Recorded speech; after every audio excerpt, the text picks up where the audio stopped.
How's it going? My name is Brandon Joshua, and I'm just going to make a little video on some songwriting tips and tricks. And I'm going to give you like a theoretical approach and a non-theoretical approach. This is some information I've gathered from classes I've taken, songs I've studied, and also books I've read. So first things first, you want to choose a key, okay? For simplicity, for this video, we're going to choose the key of C. There's no sharps or flats in that key, okay? And then from there, you want to know your major scale, okay? So start on the note C, okay? And in each scale, you're going to have 7 notes, all right? So from your 1 to your 2, it's going to be a whole step, okay? 2 to 3, whole step. 3 to 4, half step. 4 to 5, whole step. 5 to 6, whole step. 6 to 7, whole step. And 7 back to 8, or your 1, is going to be a half step, okay? So, okay, and that's in any key. So say you started on the D note, it'd be the same, okay? Alright, so why that's important is because each of those notes is going to have a chord to it, okay? So if you see a lot of songs in the key of C, for instance, you'll notice a lot of the same chords in those songs, okay? So for your first note, it'll be a major chord, C major. For your second note, it'll be a minor chord, D minor. For your third note, minor chord, E minor. For your fourth note, it'll be a major, F major, okay?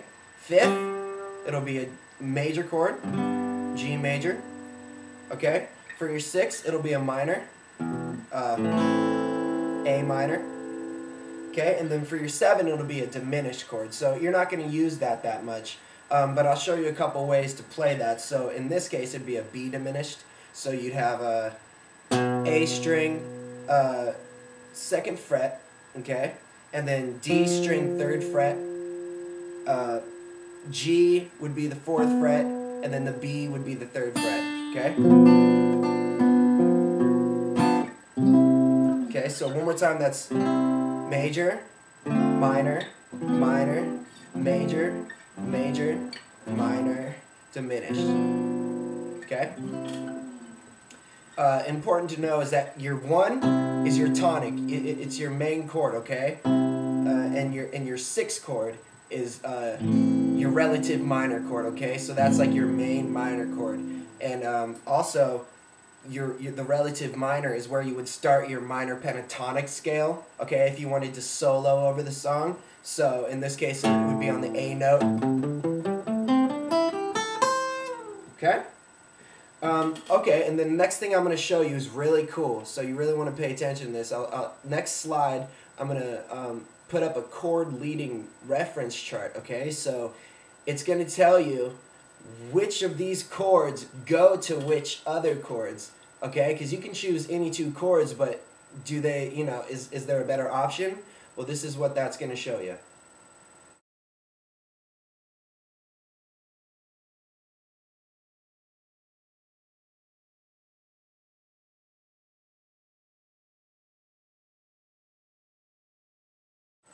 Okay, so I'm going to show you some common chord progressions, okay? I'm sure you've played them a million times, you've heard of them a million times. So this first one, I'm going to give you a 1 to a 2 to a 4 to a 5, okay? This is kind of like a constant upward movement. You've heard it a million times, so that your 1 would be a C, your 2 would be a D minor, your 4 would be an F, and your 5 would be a G. So it would sound like...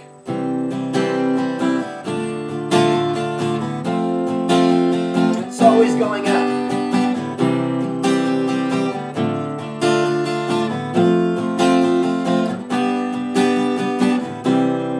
Okay?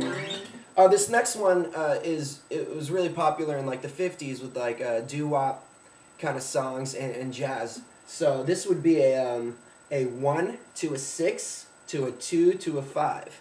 So in other words, that would be a C to an A minor to a D minor to a G. Okay, so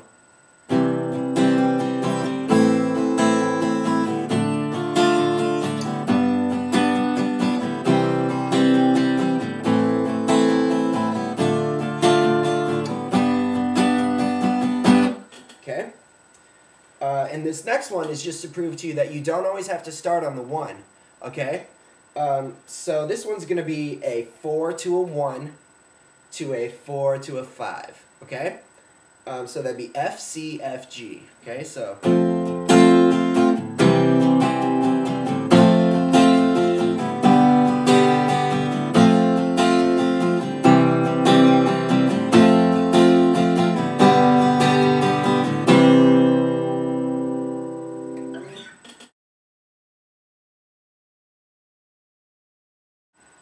Alright, now I'm going to show you how to spice things up, okay? So, you know, you can stay inside the scale and still spice things up, and you can go outside the scale, okay? So, for instance, your 4 and your 5 chord, okay?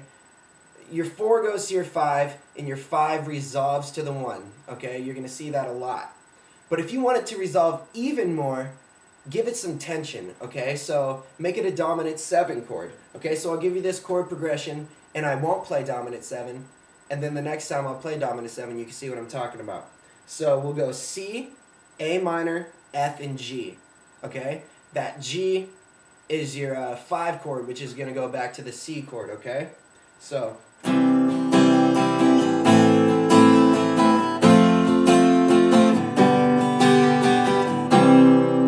Okay? Now if I make that G a G7, it's got a different feel to it. A little more tension, okay? So... listen for that.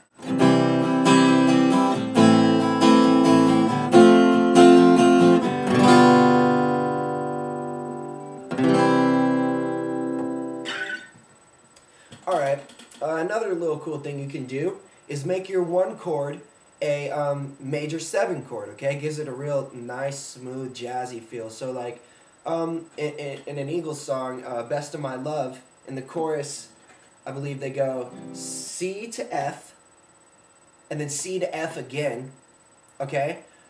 But that second C, they make it a major 7, okay? So it sounds like this.